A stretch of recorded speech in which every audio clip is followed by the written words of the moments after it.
for joining in our weekly study of the Srimad Bhagavatam. We'll resume our discussion of the first canto, second chapter, and we will begin from verse 10. So we'll start as usual with our Mangalacharan verses. Om Namo Bhagavate Vasudevaya. Om Namo Bhagavate Vasudevaya. Om Namo Bhagavate Vasudevaya.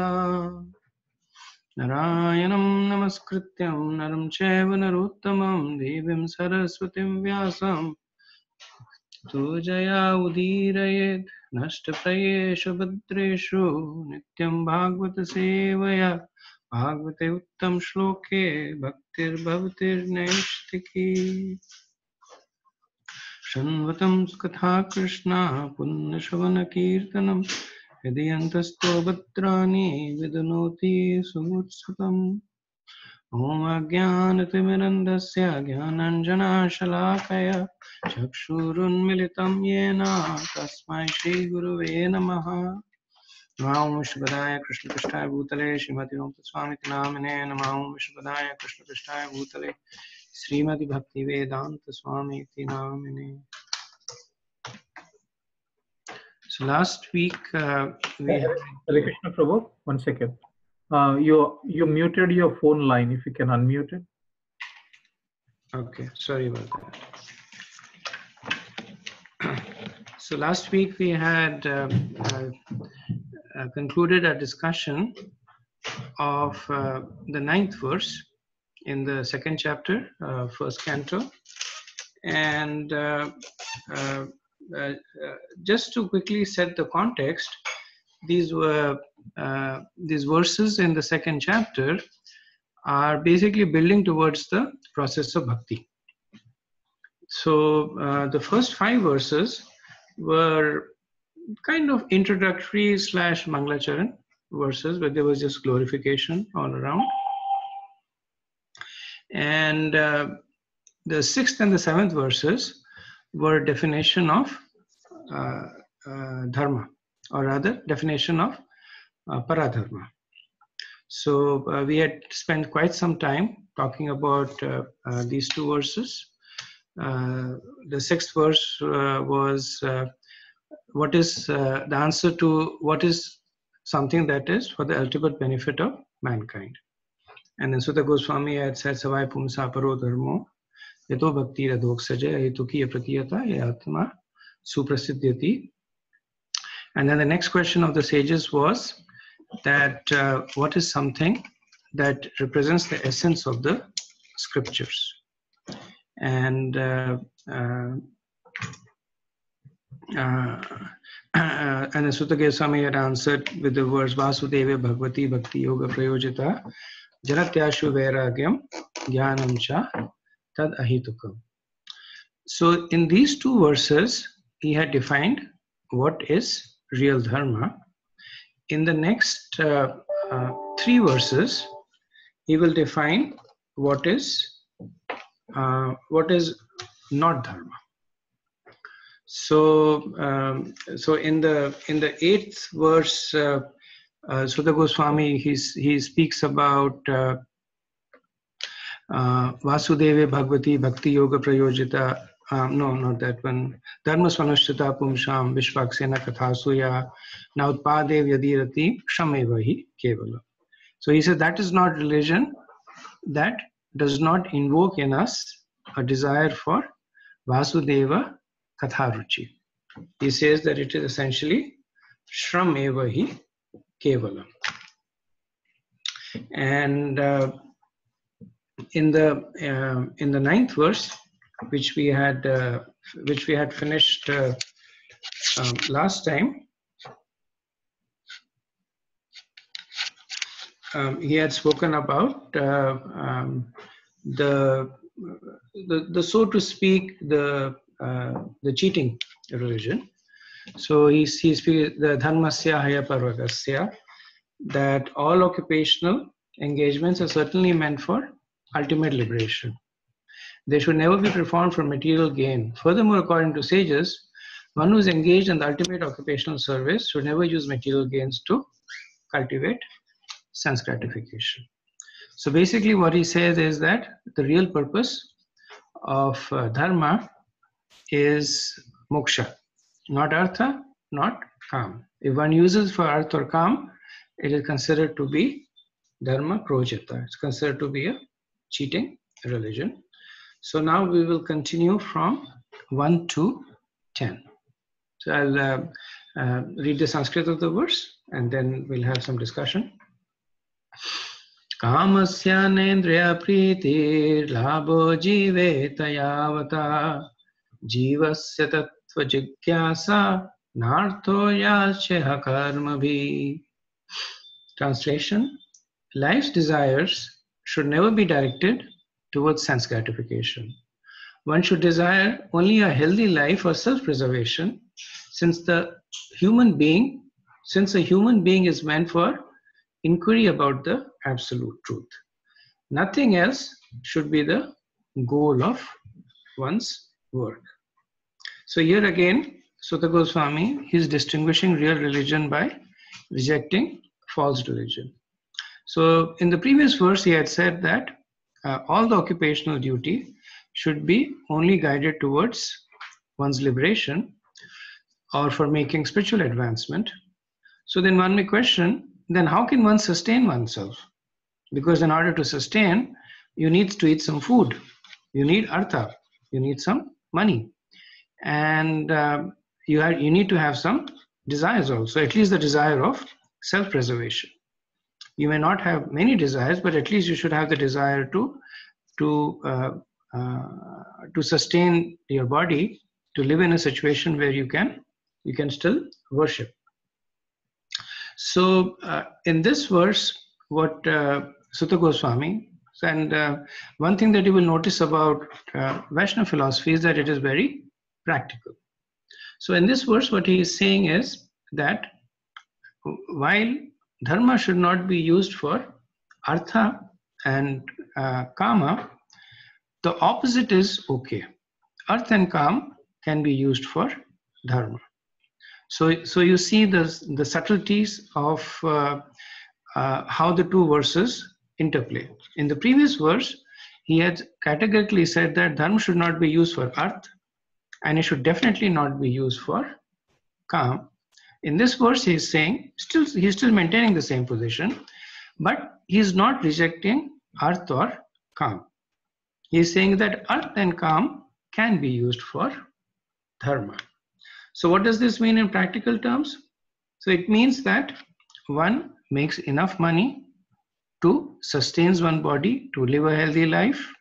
One has enough desires to create an environment that is conducive, and therefore they use both dharma, both artha and kam for the propagation of dharma. So Prabhupada in the purport, he says that seekers of the absolute truth are never allured by unnecessary engagements in sense gratification, because the serious students seeking the absolute truth are always overwhelmed with the work of researching the truth. In every sphere of life, therefore, the ultimate end must be seeking after the absolute truth, and that sort of engagement will make one happy because he will be less engaged in varieties of sense gratification. So Prabhupada expands on this pragmatic approach to making an advancement, and he says that you should not make unnecessary engagements for sense gratification. Necessary engagements are okay. So necessary engagements are sustenance engagements. So in Bhakti Rasamrita Sindhu, when pure devotional service is defined, it is defined as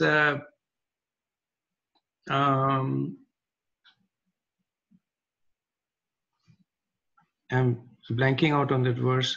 Does anybody remember that verse? Anukulena Krishnanu Anishilanam Bhaktir Uttamam. Thank you very much, Prabhu. So the verse says Anyavilhashita Shunyam Jnana Karmadi Navritam Anukulena Krishnanu Anushilanam Bhaktiruttamam. And in the translation, Rupa Goswami says that Anabhilashitam Shunyam. So the exact translation means that should be almost non-existent. Does not say that one should not have any other desires. So the example that is given is that if one is walking down the road and there is a lion that is approaching from the other side, then the person should say that I have no other desires than devotion, so I have no desires to walk away from the path of this lion. Let the lion eat me. So that is not a pragmatic understanding. So desires that are enough for sustenance. So one should not go on the path of atyahara prayaschas, where one is over endeavoring, but sufficient to sustain oneself, keep a healthy body. But Prabhupada is saying that they're always overwhelmed with the work of researching the truth. So that becomes the mukhyanga. That becomes pramukh, and everything else becomes supporting.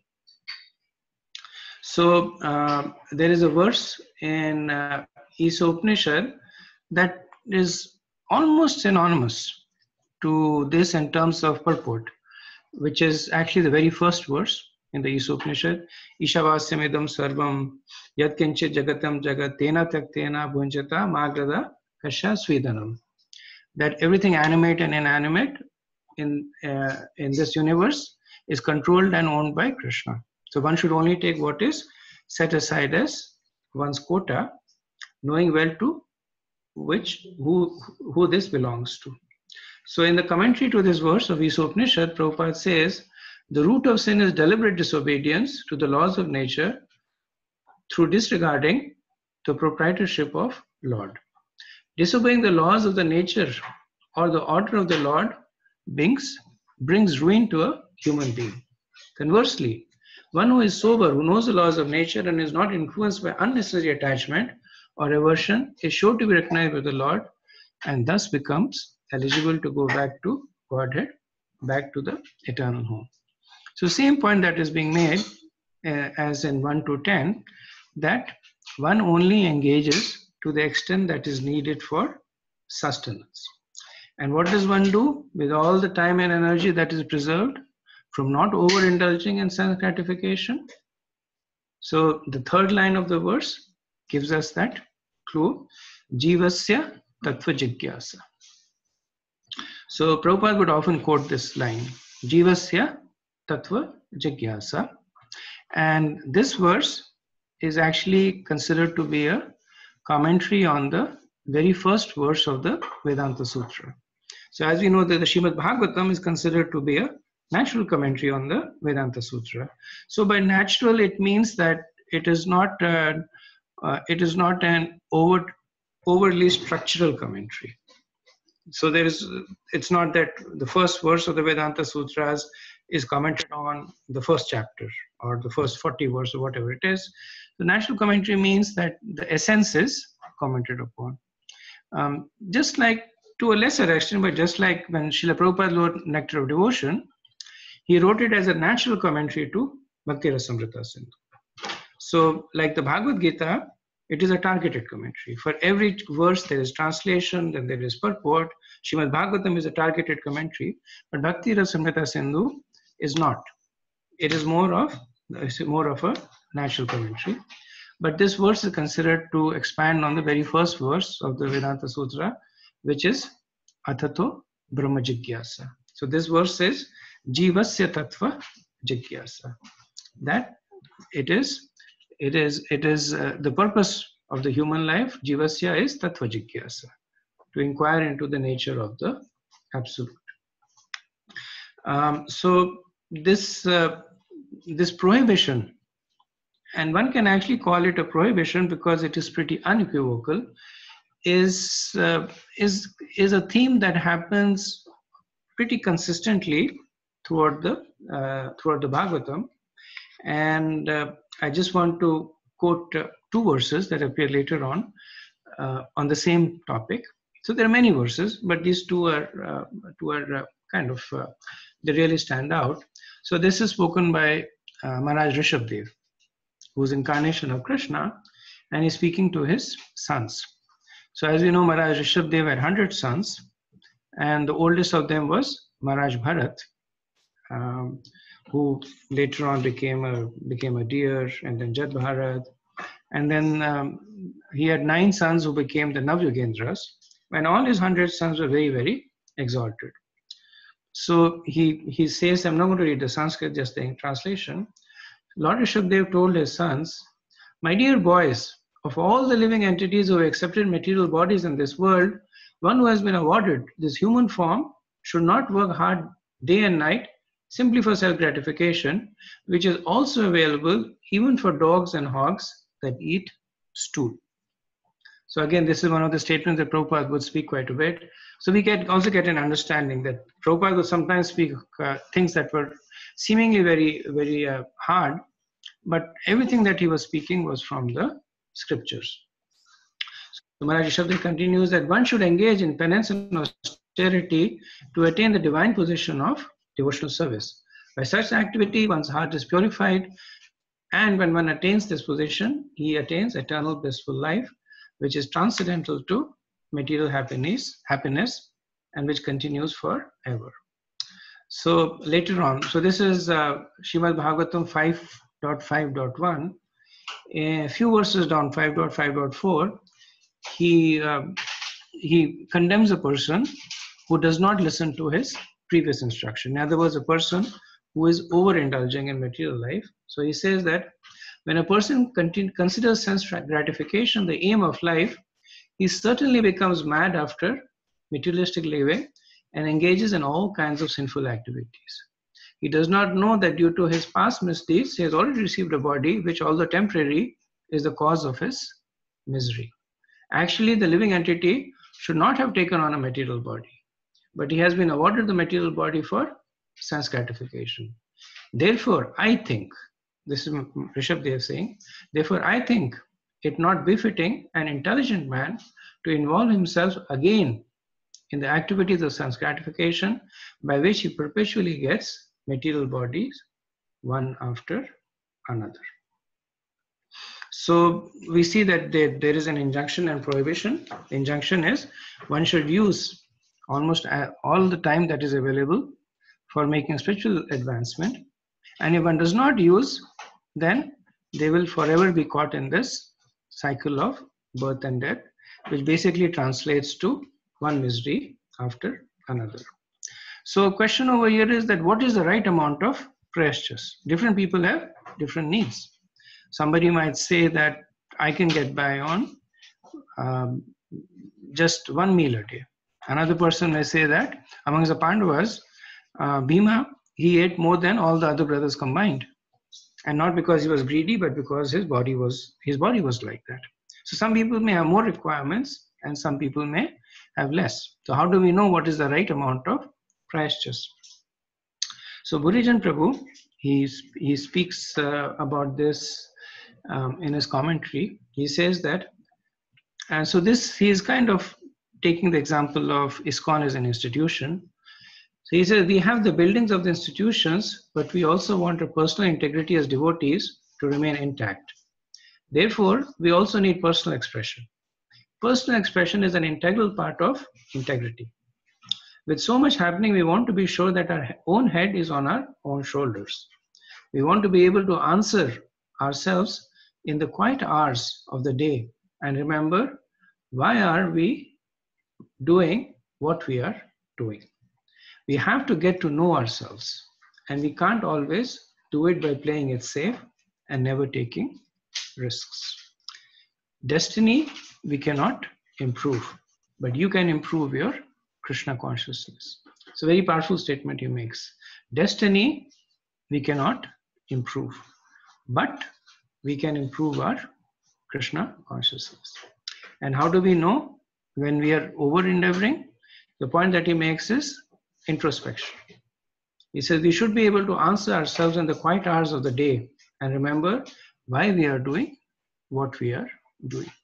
So we can always justify to other people, I need this, I need that, and we can debate. I was listening to a lecture by Shauna Krishik Prabhu, and he was saying that when people debate using shlokas, this shloka, that shloka, this reference, that reference, so it's just a sign of immaturity. It's just that one person wants to defeat the other person.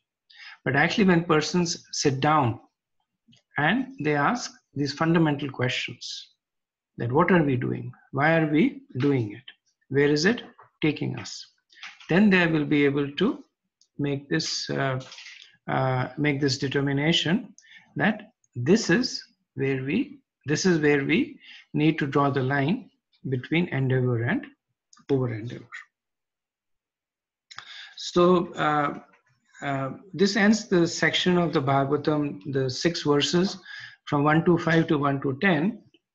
And the general message that we got in this past 6 verse is that we got a definition of real religion. The real religion means to develop love for God. We also understood what is cheating religion.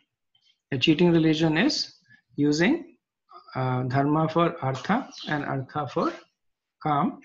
And then we got a sense of resolution that instead of using dharma for artha and kam, we use artha and kam for dharma, and we make the search of the absolute truth as the sole purpose of our life. So I'll stop here and see if there is any comments or discussion.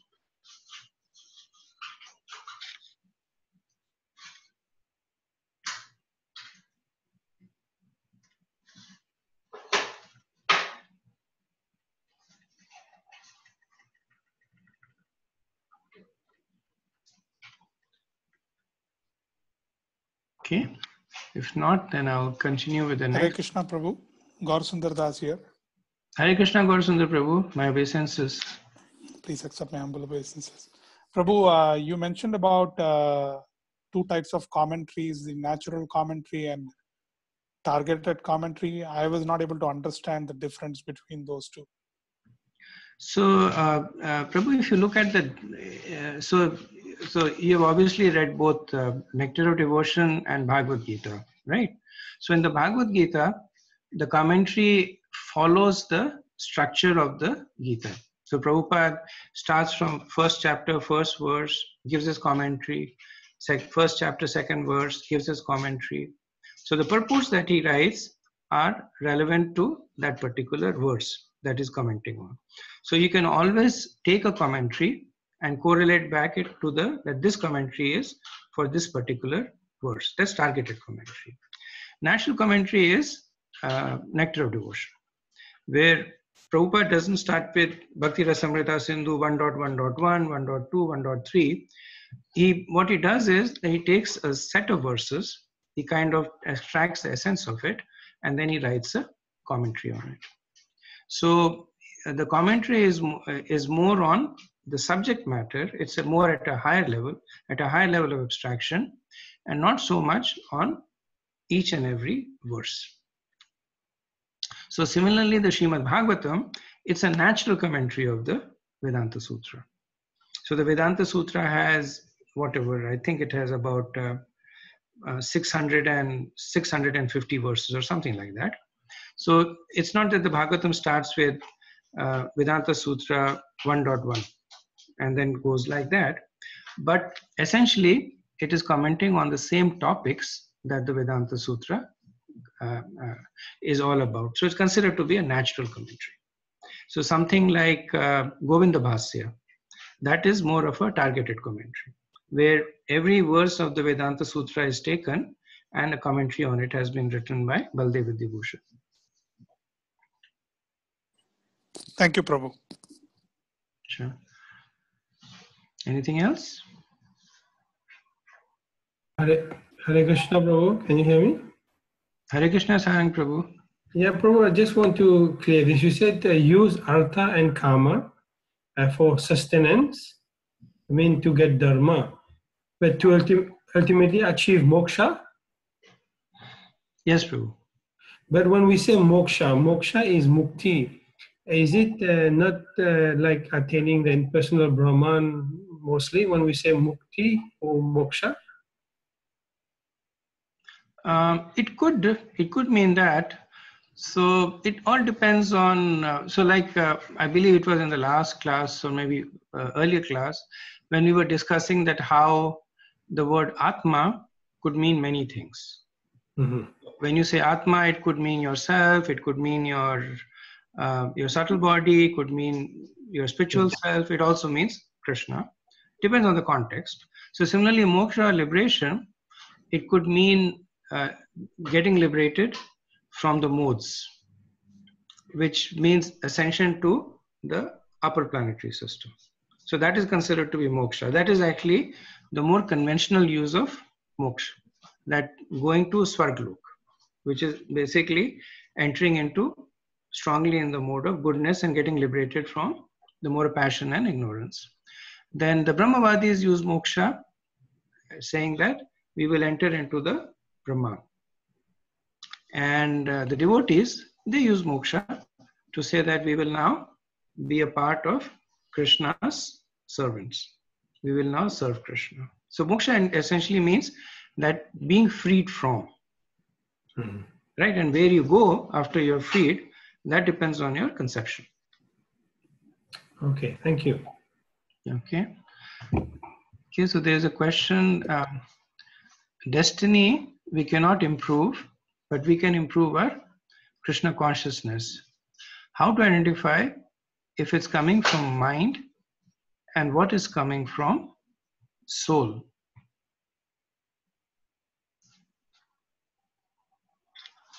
Okay. You have to explain this question to me. Hare Krishna, Prabhu. Yes, Prabhu. Yeah, what I meant was if we cannot improve our destiny, right? But we can try to engage in the Krishna conscious activities. Mm-hmm. Yeah. So my question is, the activities what we do, we try to say that they are towards Krishna consciousness, and that is coming out from the mind sometimes, not its real time. How to differentiate that? Oh, okay. I see. It's a very good question, and it actually gets answered just a few verses down. I hope we'll be able to do it today. The short answer is that it's an answer that it's a question that is very often asked by disciples to gurus and to Prabhupada, that if the activities are increasing your desires to render spiritual devotional service, then you know that they're coming from the platform of bhakti. If not, then they are not. Now this measurement at different points, and they're all true, at different points Srila Prabhupada gave different things. He said that, are your activities pleasing Guru?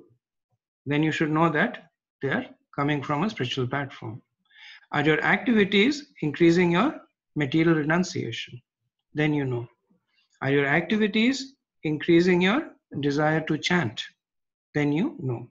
So he gave different things, and they're all basically the different symptoms of the same thing. So essentially, if the activities is increasing your bhakti, then you know they're coming from devotion. And the points that Prabhupada made, those are the more measurable aspects of manifest bhakti. But at the end of the day, this point Guruji Prabhu makes is that the only way we can actually distinguish it is by being truthful to ourselves. And he's being a little poetic over here. And he's saying by sitting alone, by talking to yourself, by asking yourself, is this where I would like to be? Am I at the right place doing the right thing? Unless you have that kind of introspection, which is done on a platform of complete and brutal sincerity, then we cannot get the right answers. The Guru is always there. He's there to guide us. But at the end of the day, we have to basically be open to this, really, really. And that is why devotees by nature are thoughtful. They're thoughtful because they're constantly contemplating these things. Is this particular, even in the process of devotional service, there are some activities that are more inspiring than others. And the devotees are constantly, they are introspecting. Is this good for me? Is this good for my bhakti? Is this challenging? Is the association of this Vaishnava good for me or not? How should I handle it? Am I offending this the Vaishnava? Am I not being giving my 100% to this service? And ultimately, the sincerity manifests in us making real progress. Thank you, Prabhu. But what I didn't get is, even in all these circumstances, mind will be playing its part all the time. It is, and that's why we take shelter of something that is outside the mind. So we never execute ekanter bhaktir, right? And that's not the recommended process. We never sit alone and execute bhakti, because then you're right. What will happen is that our mind will trick us. Now, actually, what I'm doing is I'm giving the purport of the verse which we'll discuss later on. So why don't you hold your question, and most probably we'll reach that verse this time. We'll talk about this in a little bit more details. Sure, Prabhu. Thank you. Okay, let me go to the next verse. So this is perhaps one of the most famous verses of the Bhagavatam. This is 1 to 11. Vadanti tat tattvavidas tattvam yajnanamadvayam brahmeti paramatmeti bhagavan iti shabdayate. Learned transcendentalists who know the absolute truth call this non-dual substance Brahman, Paramatma, or Bhagavan.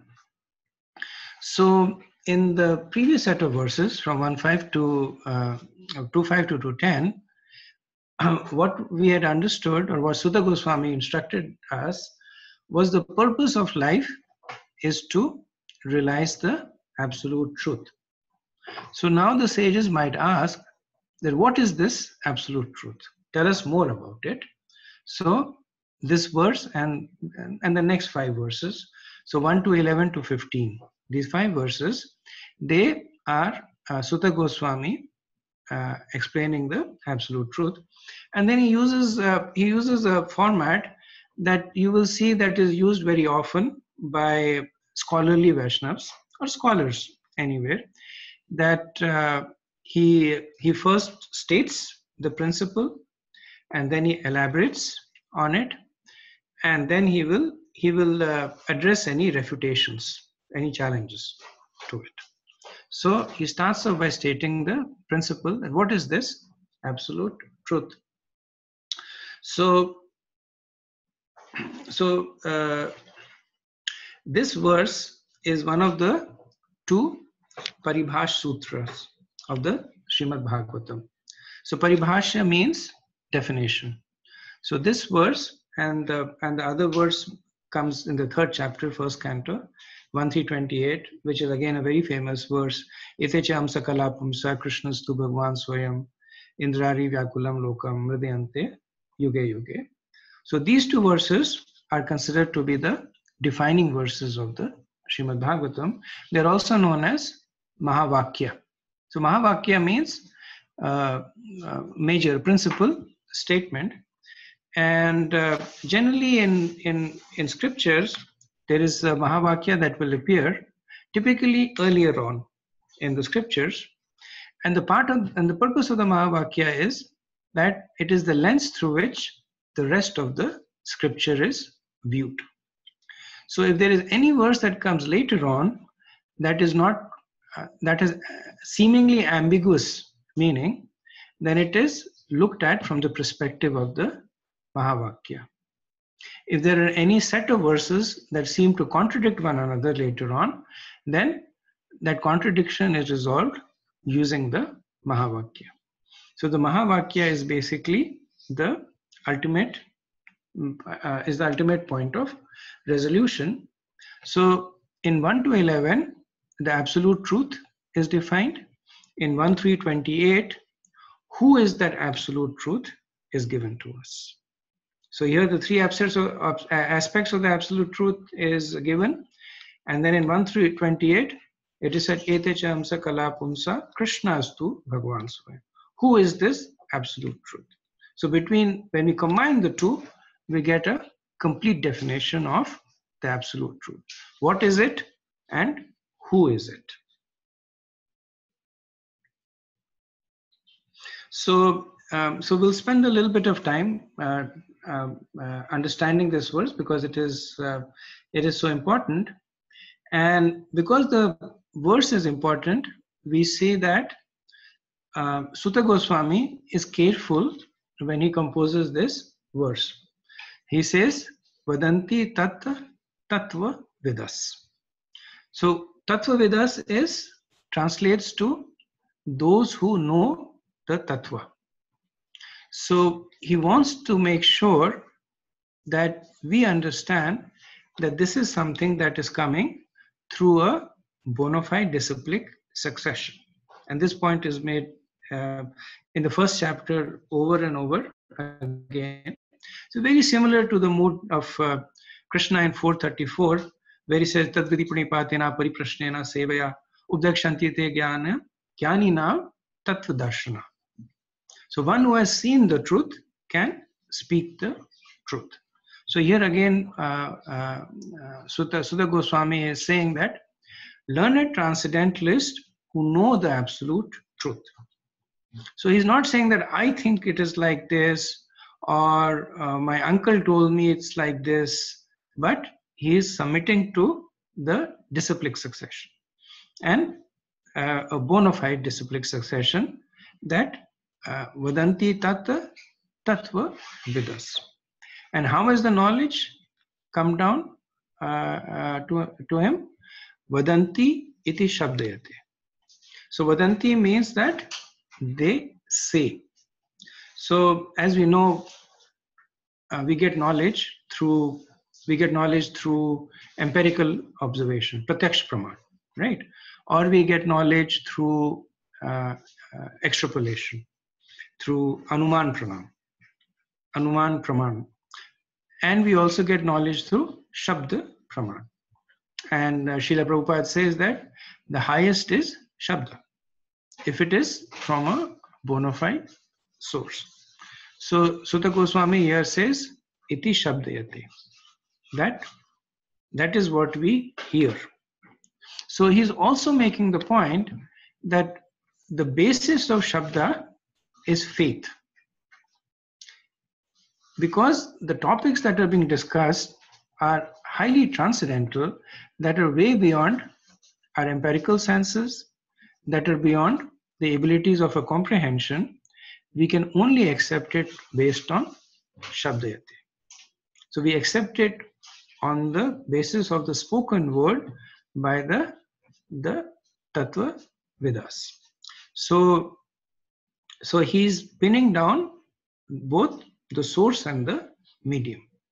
That this knowledge comes from the Tattva Veda through the Iti Shabdayate, and it is accepted on faith. So having established the context of receiving this very important knowledge, then what is the knowledge that is given to us? So Jiva Goswami in the commentary to this verse, in the Bhagavad Sandarbha Anucheda 3, he says that the Supreme is manifest in three features: Brahman, Paramatma, and Bhagavan. The Bhagavan feature is the complete manifestation of the Supreme, and the other two features are partial revelations of the Supreme Lord's actual nature. In the purport, Srila Prabhupada, he expands on this point a little bit more. He says, therefore, Brahman, Paramatma, and Bhagavan are qualitatively one and the same. The same substance is realized as impersonal Brahman, by the students of the Upanishads, as localized Paramatmas by the Hiranyagarbhas or the yogis, and as Bhagwan by the devotees. In other words, Bhagwan, or the personality of Godhead, is the last word of the absolute truth. Paramatma is the partial representation of the personality of Godhead, and impersonal Brahman is the glowing effulgence of the personality of Godhead, as the sun rays are to the sun god. Less intelligent students of either of the above schools sometimes argue in favor of their own respective realization. But those who are perfect seers of the absolute truth know well that the above three features of the one absolute truth are different perspective views seen from different angle of vision. So Prabhupada is very nicely explaining that just because we are saying that there is Bhagwan, Paramatma, and Brahman, does not mean that there are three different entities. Same entity. But the difference is that what is the level of advancement of the person that is perceiving. So in the verse, Sutta Goswami uses the word excuse me, uses the word Advayam. So he says, Vadanti Tattva Tattva Vedas Tattvam Yad Jnanam Advayam. So Advayam means non-dual. So this is a very important word in this verse, and there are three possible understandings of this, how this verse is understood.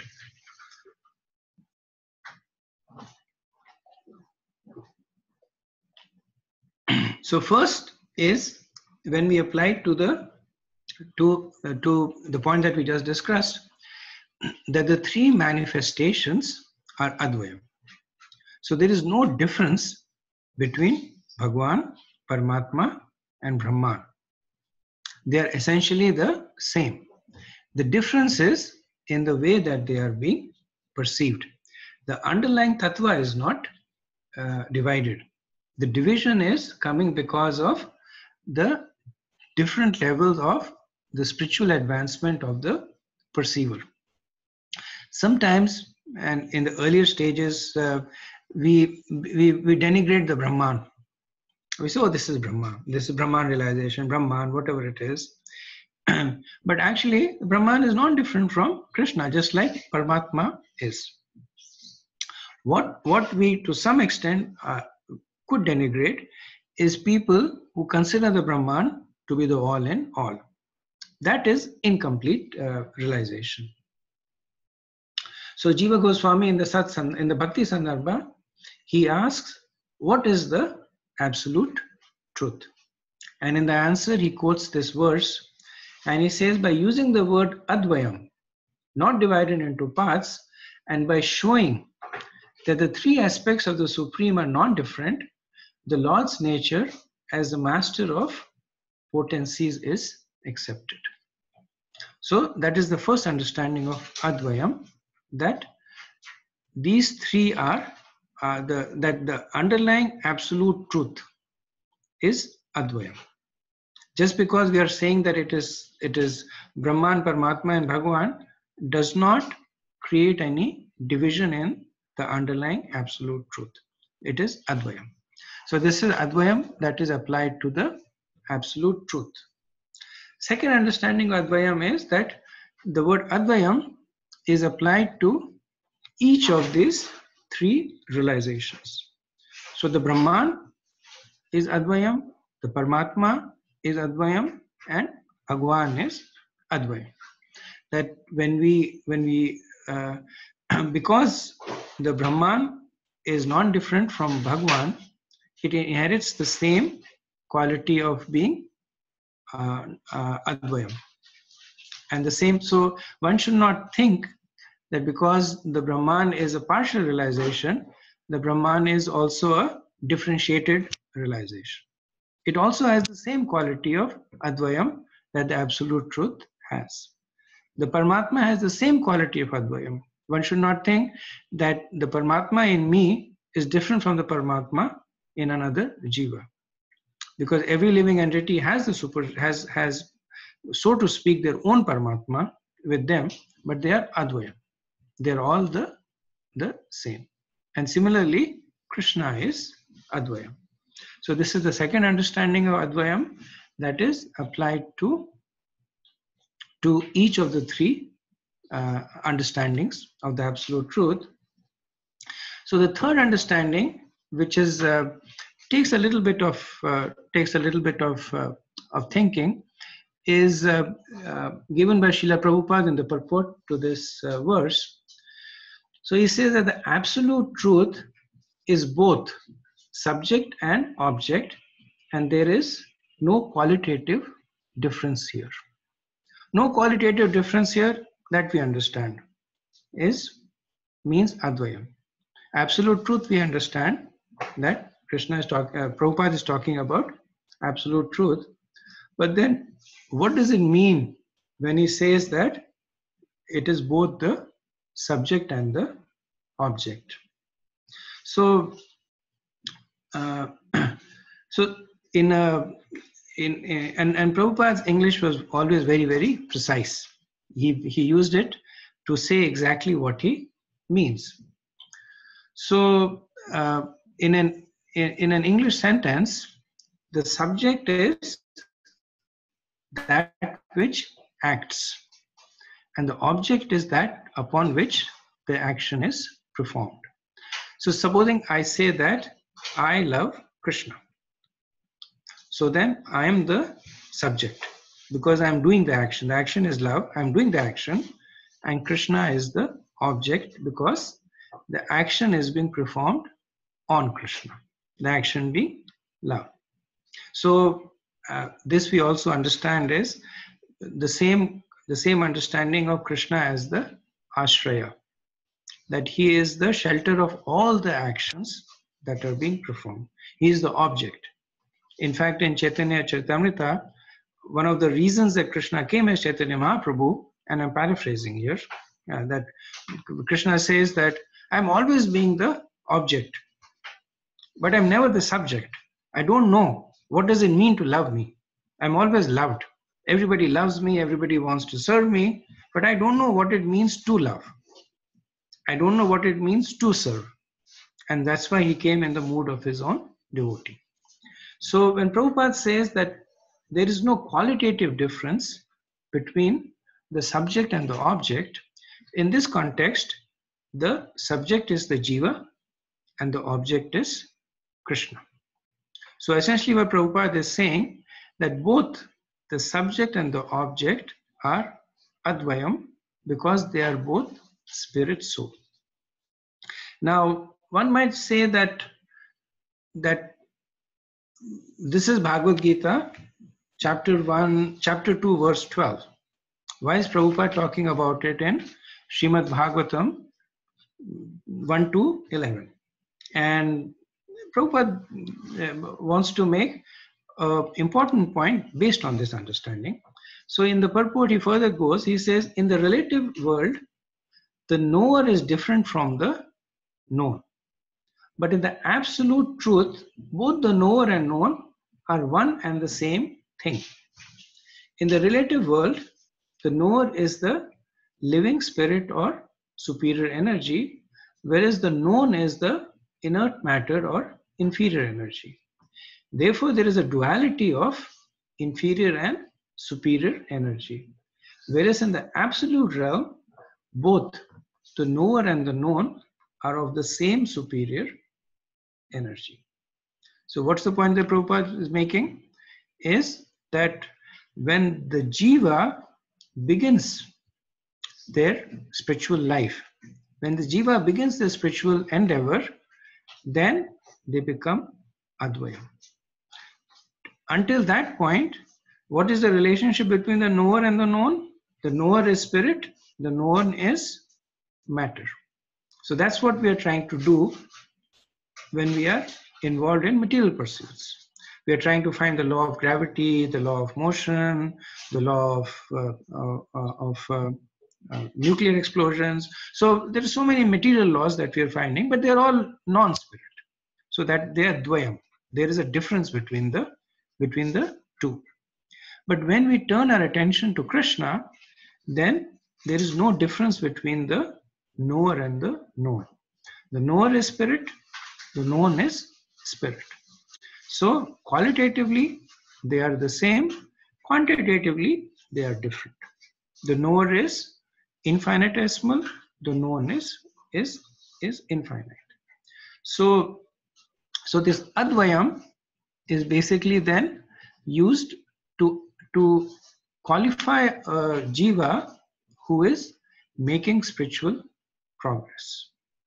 So when Sudha Goswami says that learned transcendentalists who know the absolute truth call this non-dual substance. So when he uses the word advayam, he is also pointing to those who are following the path of the learned transcendentalist, to those jivas who are endeavoring to make spiritual progress and have therefore turned their attention from matter to spirit. Right? So these are the three understandings of Advayam. So we will. So the basic understanding, and Prabhupada has talked about it so many times, that Krishna can be perceived as Brahman and Paramatma, and at the basis of it is Bhagwan. But I wanted to take this opportunity also to talk about each of these three aspects a little bit more, about Brahman, Paramatma, and Bhagwan. So Srila Prabhupada, he quotes in the Mundaka Upanishad, this is 2:10 to 12, and I won't read the Sanskrit because, to be honest with you, this is Upanishadic Sanskrit, very difficult. So I'll read the English only. So Prabhupada translates this as, in the spiritual realm, so this is the definition of Brahma. He's talking about the characteristics of Brahma. In the spiritual realm, beyond the material covering, is the unlimited Brahman effulgence, which is free from material contamination. That effulgent white light is understood by the transcendentalists to be the light of all lights. In that realm, there is no need of sunshine, moonshine, fire, or electricity for illumination.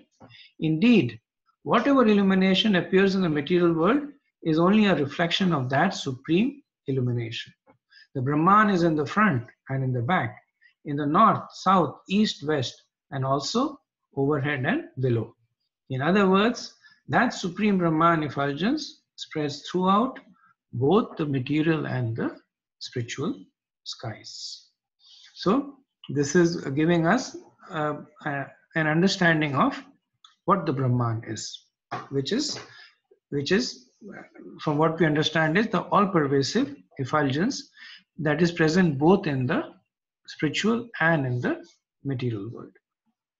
So in the Brahma Samhita also, similar understanding of Brahman is given. So this is Yasya Prabha Prabhuto Jagadanda Koti Kotishvayesha Vasudadi Vibhuti Binnam Tad Brahma Nishkalam Ananta Shesha Bhutam Govindamadi Purusham Tamaham Bhajami.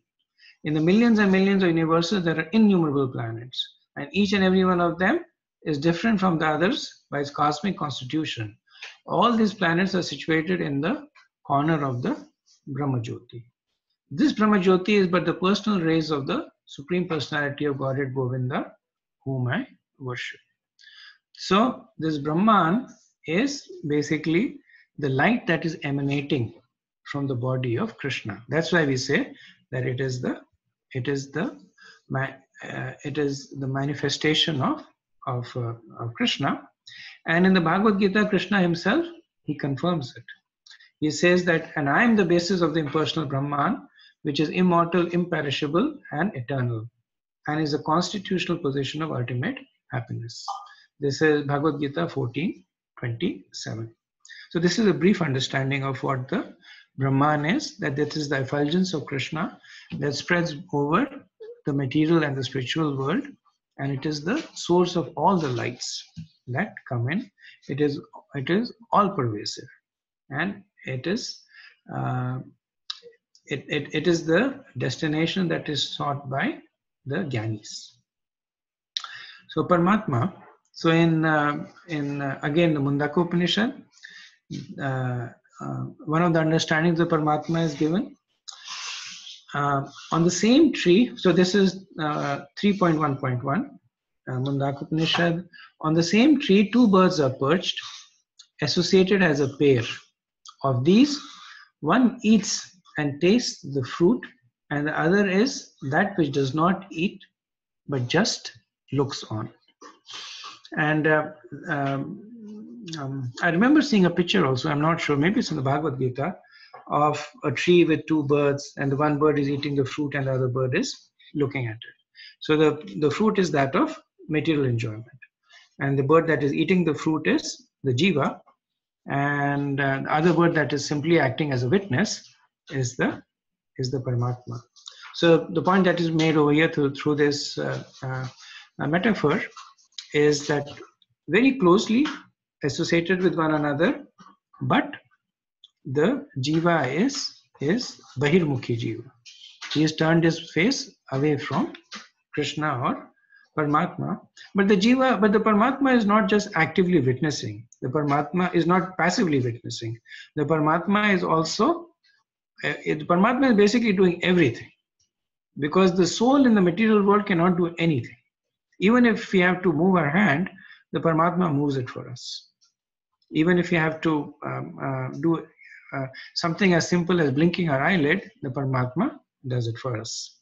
So in 1323 Bhagavad Gita, Krishna says, Upadrastanu mantascha bharta bhokta maheshwara paramatmeti chapyukto deyasmin purushopara. That yet in this body there is another, a transcendental enjoyer, who is the Lord, the supreme proprietor, who exists as the overseer and permitter. Upadrastanu mantascha, who is known as the super soul. So it is the Paramatma that is overseeing us and permitting us. It is because of the influence of the Paramatma that a bird can fly in the air, a fish can swim in the water, and we can walk on land. So we may desire to fly in the air, but we cannot, because the Paramatma does not permit us to do that. We may want to breathe in the water, but we cannot, because the Paramatma does not permit us to do it. And later on in 1515, this is fairly Sarvasya Chaham Hridhi Sanavishto Mata Smriti Jnanam Apohanam Cha Vedesya Char Sarveram Eva Vedyo Vedanta Krit Vedaket Et Eva Chaham. So more understanding of the Paramatma. That through Paramatma we get Smriti Jnanam Apohanam Cha. So we get remembrance, we get knowledge, and we get forgetfulness. So it is through, and this becomes a little bit, we don't have time to discuss it, but it is said that we are forced to act according to our destiny by the influence of what we remember, what we forget, and what we know, which is enacted by the Paramatma. So why are we acting according to our destiny? Because the Paramatma is, we are not aware of our whatever karma is fructifying. The jiva is not aware of it, but yet the jiva is enjoying and suffering. Why? Because the Paramatma is aware of it, and through Mata Smriti Jnanam Apohanam Cha. Through this it is allowing that the two people in the same situation may act in completely different ways and get different results. Why? Because of the influence of the Paramatma. And who is the basis of this Paramatma? So later on, we will see that in the Srimad Bhagavatam, when the Purusha avatars are discussed, then Sutta Goswami will explain how the Paramatma, which is essentially Kshodashaya Vishnu, comes from Garbhodakshaya Vishnu, and Garbhodakshaya Vishnu comes from Karnodakshaya Vishnu, and ultimately Karnodakshaya Vishnu comes from Krishna. And again, in the 11th chapter of the Bhagavad Gita, Krishna tells us, after he shows his universal form, which is a kind of Paramatma for the universe, he says that with a single fragment of myself, I pervade this entire universe, which is basically an understanding of Krishna supporting the Paramatma form. So this is a little bit discussion of Paramatma. Then third aspect is Bhagwan. So, Jiva Goswami in his Bhagavad Sandarbha, he quotes from the Vishnu Puran to give us an explanation on Bhagwan. He gives us two explanations. Both of them are from Vishnu Puran. Vishnu Puran, as we know, is written by Parashar Muni, the father of Srila Vyasadeva. So this is Vishnu Puran 5.6.73 to 75. That Parashar Muni says that the word Bhagavan can be divided into three parts: Bha, Ga, and Va. So Bha is the root of Bharat, and Bharat means that one who maintains, one who fulfills. So we had previous verse we said Bharta Bhokta Maheshwara. Bharta, one who is fulfilling. Like in Ramayana, Lord Ram's younger brother's name is Bharat, and the explanation that is given is that because Bharat had to sustain the load, the burden of infamy. That's why his name was given Bharat. Even though he didn't do anything, but everywhere where he went, people looked at him as suspicion that you usurped the kingdom from your elder brother. Even though he had nothing to do with it, he was completely opposed to it. But yet he patiently he bore that that immense weight over here. So here different understanding that Bha is that Krishna, he is the maintainer and the nourisher of his devotees. So that is the understanding of Bha. Ga means Gamyate. So Gamyate means that he is the original creators of all the good qualities of the devotees. That he is the leader of the devotees. So he is the maintainer and the nourisher of the devotees. He creates in a way and maintains them. And and Gamyate is that he is the original creator of the good qualities of the devotees. So how do we understand that? The famous example of Prabhupada, right? That when the jiva executes bhakti and becomes a devotee, then just like iron coming in contact with fire becomes fire, the devotee coming in contact with Krishna becomes like Krishna, gets the qualities of Krishna. So the qualities that appear in a devotee by the force of bhakti are coming from Krishna. So that is Gamyate. And the third syllable Va means reside.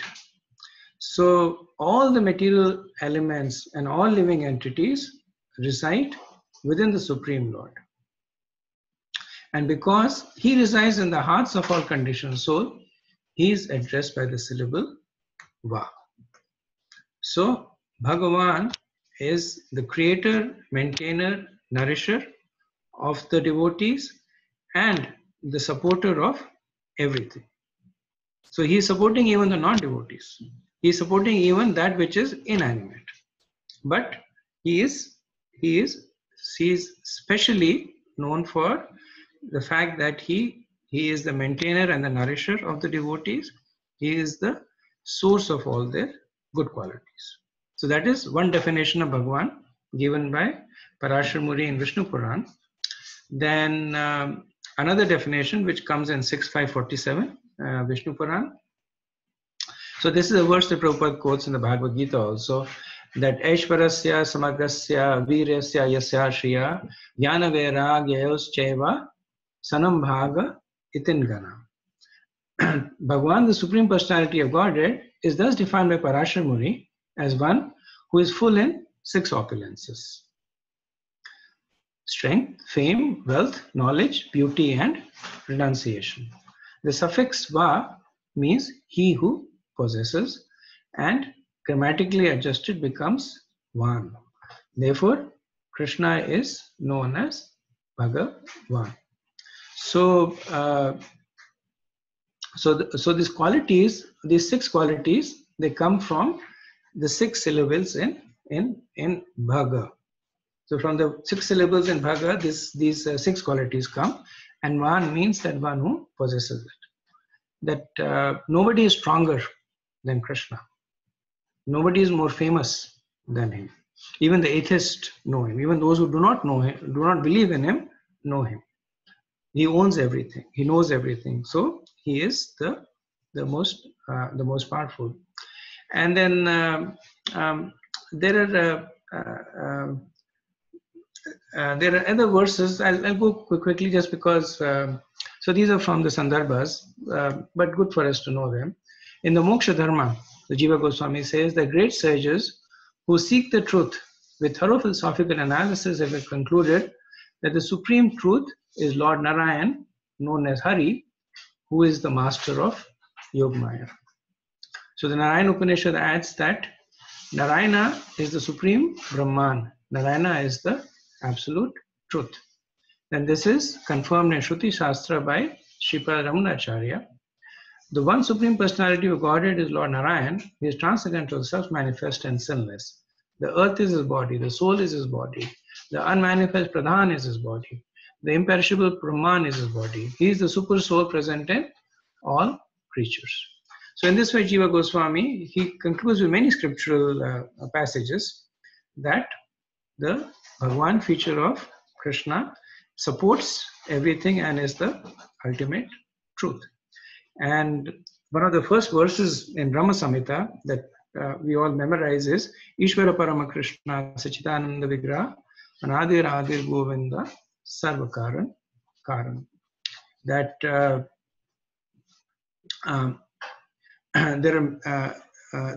are many personalities possessing the qualities of Bhagavan, but Krishna is the supreme because no one can excel him.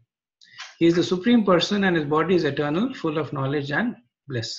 He is the primeval Lord Govinda and the cause of all causes.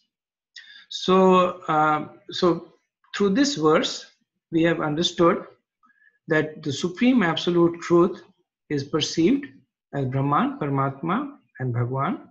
We have also understood a little bit about the nature of Brahman, of Paramatma, and Bhagwan, and the fact that Bhagwan is the basis and the most complete understanding. So similarly, one who is seeking Bhagwan is also considered to be the most complete devotee. So Krishna in the 6th chapter, he said, Tapisvivo adhiko yogi jnanibhyopi matodika karnabhyas chadiko yogi tasmad yogi bhavarjuna. So he said a yogi is greater than an ascetic, greater than an empiricist, and greater than a fruitive worker. So here he is first glorifying one who is performing Ashtanga Yoga. So he's saying greater than a fruitive worker, greater than a karmi, greater than an empiricist, greater than a jnani. So the jnani is the person who is seeking the Brahman realization. And a yogi is a person who is seeking Paramatma realization. So in the very next verse he says, Yogi nam api sarvesham madgatenantar Atmanan Shraddhavan Bhajate Yomam Sama Yukta Tamomata. But and of all the yogis, the one with great faith, who always abides in me, thinks of me within himself, and renders transcendental loving service to me, he is the most intimately united with me in yoga and is the highest of all. Tamomata. That is my opinion. So a karmi, of course, is not really a transcendentalist, but a jnani is one who is aspiring for the supreme Brahman. So Krishna is saying higher than the jnani is the yogi, the one who is seeking the Paramatma realization. But he says that the highest yogi is the devotee who is seeking to render devotional service. So just like the Brahman is the most complete understanding of the absolute truth, the devotee who is aspiring to serve Bhagwan has the most complete understanding of their own spiritual existence. So once Prabhupada was asked in a letter that do devotees also get Brahman and Paramatma realization? And Prabhupada confirmed, and he said yes. There is no need of separate endeavor for understanding Brahman and Paramatma. When a devotee goes back to Godhead, he will go through successive Brahman and Paramatma realization, because those realizations are subsumed. This is in a lecture he gave in Vrindavan, October 22, 1972. He was commenting on this verse only 1 to 11. So the mood of the devotee is that while they know there is Brahman, while they know there is Paramatma, but they want to focus on Bhagwan, they want to focus on Krishna. So in mantra 15, the devotee prays that, "O my Lord, sustainer of all that lives, your face is covered by your dazzling effulgence. Kindly remove that covering and exhibit yourself to your pure devotee." So what is the devotee saying? That I don't want to get bewildered by the... So what is this dazzling effulgence? That's the Brahman. So they are saying, please remove this Brahman, so that all I want to do is to serve you as your personal servant. And because this is a Shastric verse, you can also look up at further references that are given in Chaitanya Charitamrita Adi Leela 2:11 in the purport, last two sentences, and in the Madhya Leela 24:79 to 81. So just because of constraint of time, I don't want to speak too many verses. So because this is a critical verse, I'll stop over here and see if you have any questions or discussions. Hare Krishna, Prabhu. Yeah, Hare Krishna, Gaurasundar Prabhu. Hare Krishna. Prabhu, I was thinking about holy name. So holy name, it appears to me that it is not different from Krishna, but when you try to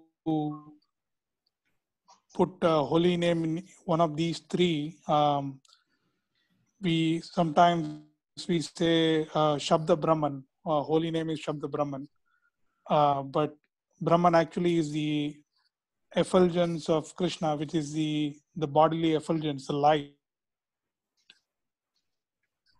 But Shabda Brahman is the sound incarnation. One is the effulgence, and other one is the sound incarnation. That's number one. And the second,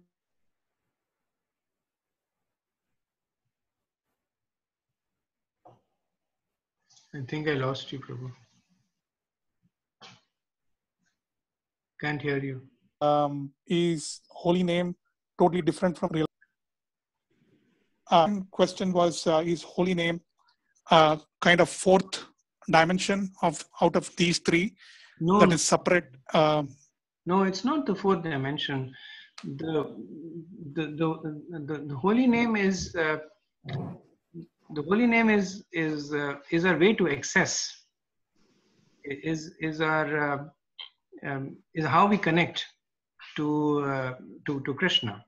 So we have so in the holy name we have these distinctions. We have the Samanya, the Pramukhya, and I forget the third category, but it's in the commentary to the Shashtakam.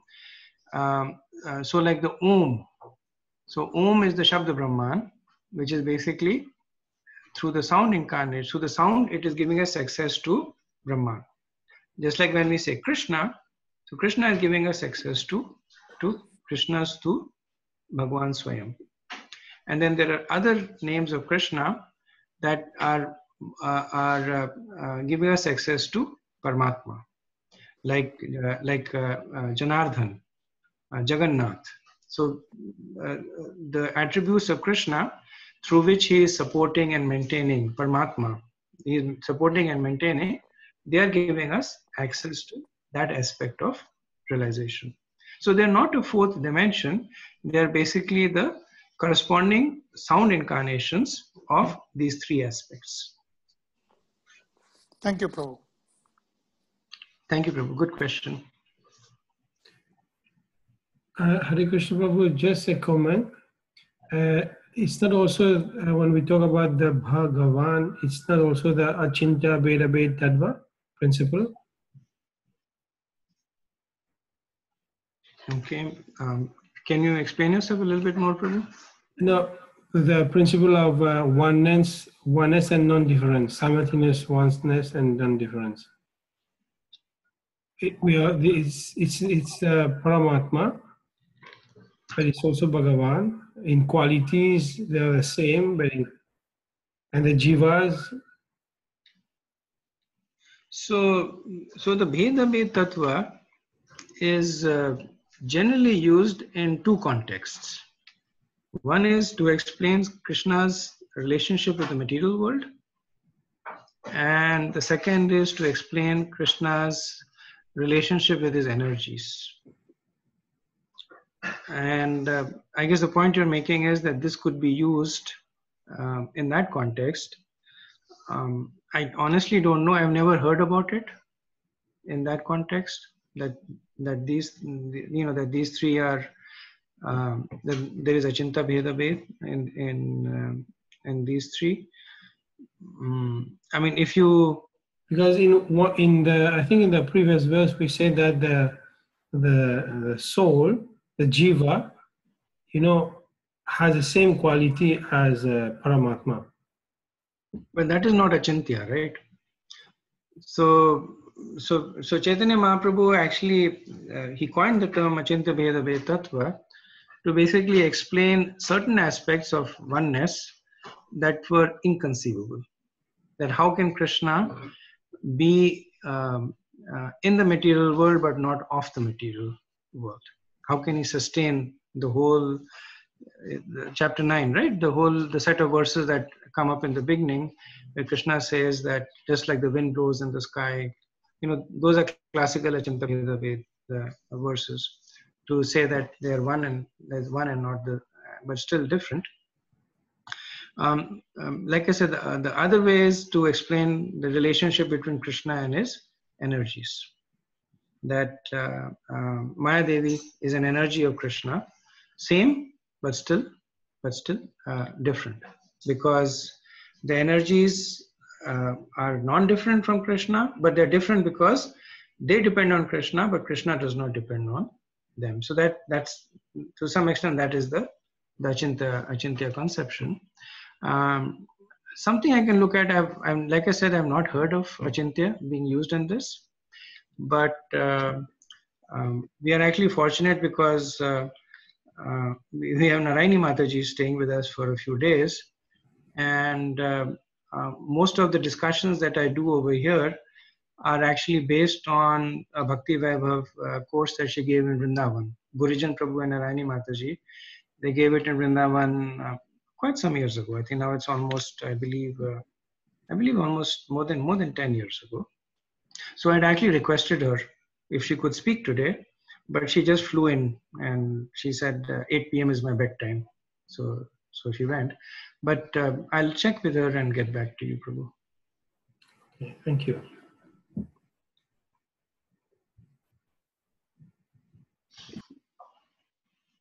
Okay. So we are past the 9:15 mark. I'm not going to start the new verse. And even though the next verse is not it's not a big word, but it won't leave time for any significant question answer. It'll take most of the remaining time. So I'll just want to stop over here. And again, this is a good verse for us to end and meditate on. But so we have some time, and any questions about this or anything else, we can use the time. Hare Krishna, Prabhuji.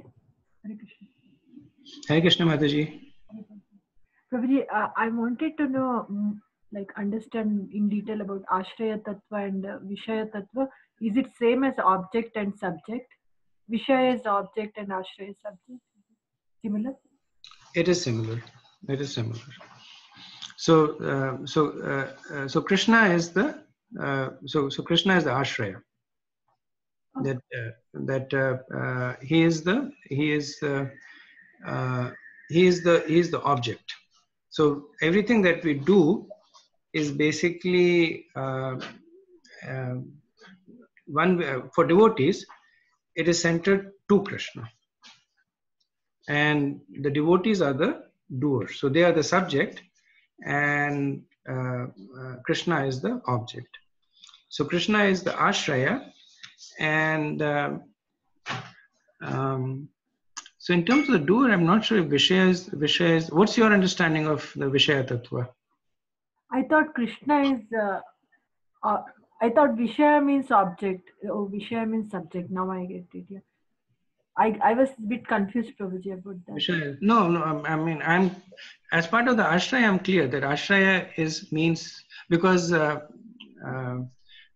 in the verse that describes the 10 subjects of the Srimad Bhagavatam, then the last subject is ashraya, and the translation is that the ultimate shelter or the object. So Krishna is the object of everything.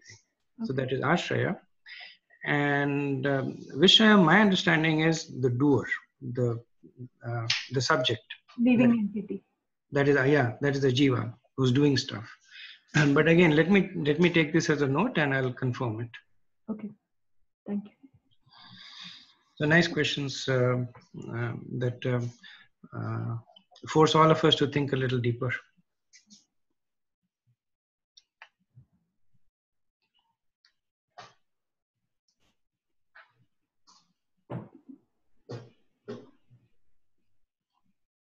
Okay, you have anything else?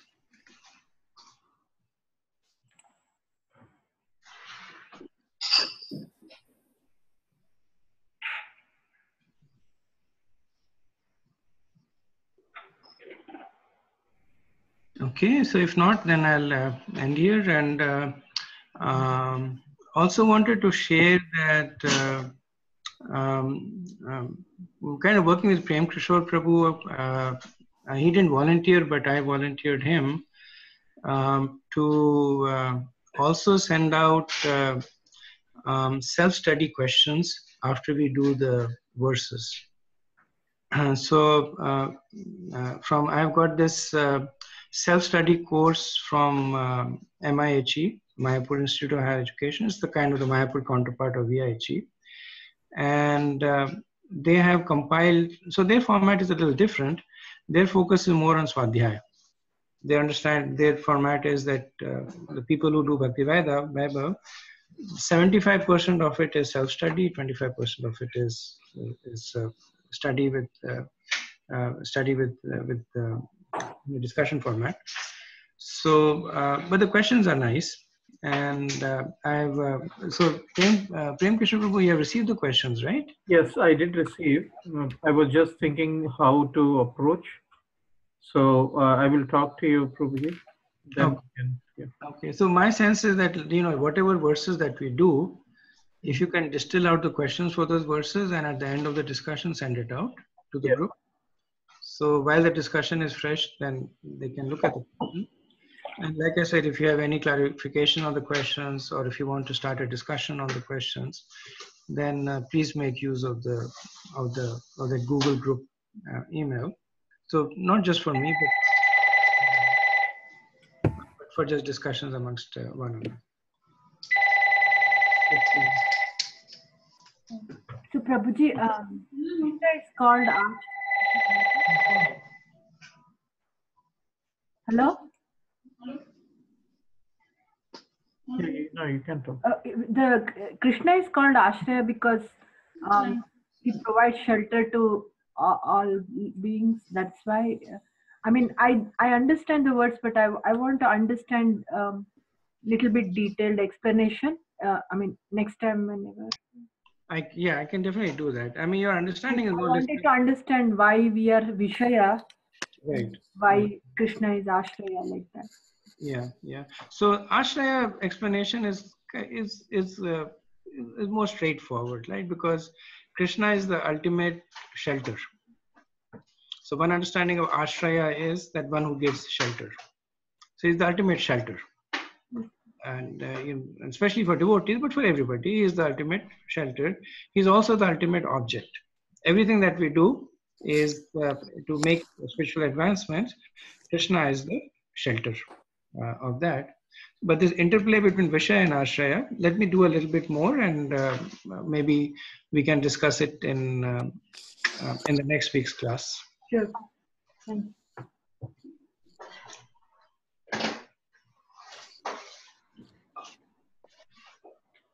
Okay, anything else?